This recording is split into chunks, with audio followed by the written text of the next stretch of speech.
Bulan 12 ni, benda yang exciting kepada penggemar astronomi adalah Geminid Meteor Shower ataupun pancuran meteor Geminid. Dia berlaku pada seawal 4 hari bulan Disember sampai 17 hari bulan Disember. Tapi kemuncak dia adalah pada 13 dan juga 14 hari bulan Disember. So kalau hampa nak tengok meteor shower ni, stay on this video. So saya akan cerita macam mana kita nak meteor shower. So firstly, hampa kena make sure yang langit clear. Tapi langit malam kan, macam mana kita nak tahu clear ke tak? Sebab tak nampak pun dia kan. Kalau hampa dah biasa tengok langit malam, hampa akan dapat tengok sama ada langit tu sebenarnya berawan ataupun tidak. So kalau hampa macam tak biasa tengok, hampa boleh pergi tengok Himawari Satellite. Hampa tengok dekat Malaysia, dekat kawasan hampa lah, to be specific, sama ada kawasan yang hampa duduk tu berawan ataupun tidak. Sebabnya kalau kawasan berawan, for sure hampa tak akan nampak satu pun meteor yang lalu. Kalau hampa nampak tu, itu bukan meteor nih. So lari cepat-cepat. Sebabnya meteor ni dia lalu di atas awan. Maknanya kalau ada awan, awan ni dah tutup meteor tu. Meteor tu ada, cuma awan dah tutup, so kita tak nampak.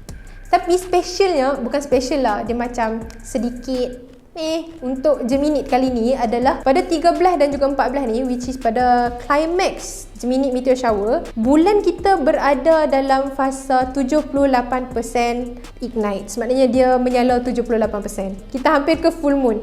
Jadi bulan ni sebenarnya sedikit sebanyak mengganggu lah untuk kita mencerap meteor pada 13 dan juga 14 ni. Sebabnya kita tahu bulan ni terang dan meteor ni dia tak berapa terang sebenarnya. Dia cuma sikit-sikit je. Dia macam lalu-lalu saja. So dia tak berapa terang dan keadaan bulan pada masa tu 78% memang sangat mengganggu. Jadi apa yang hampa boleh buat, ini cadangan saya lah. 13-14 ni hari kerja. So hampa boleh pergi pada hari minggu sebelum tu, 12 tak silap, 11 ataupun 12 Disember, which is pada hujung minggu. Masa tu bulan belum lagi nak ke penuh, which is bulan ignite lebih kurang daripada 78%. Hampa boleh tengoklah pada waktu Jumaat, Sabtu, Ahad tu, which is bulan still akan mengganggu, tapi dia tak berapa mengganggu macam pada climax 13-14 tu. Cumanya pada weekend 11-12 tu, dia tak akan lalu sebanyak yang pada peak lah, pada climax dia, which is pada peak ni hampa boleh nampak dalam 150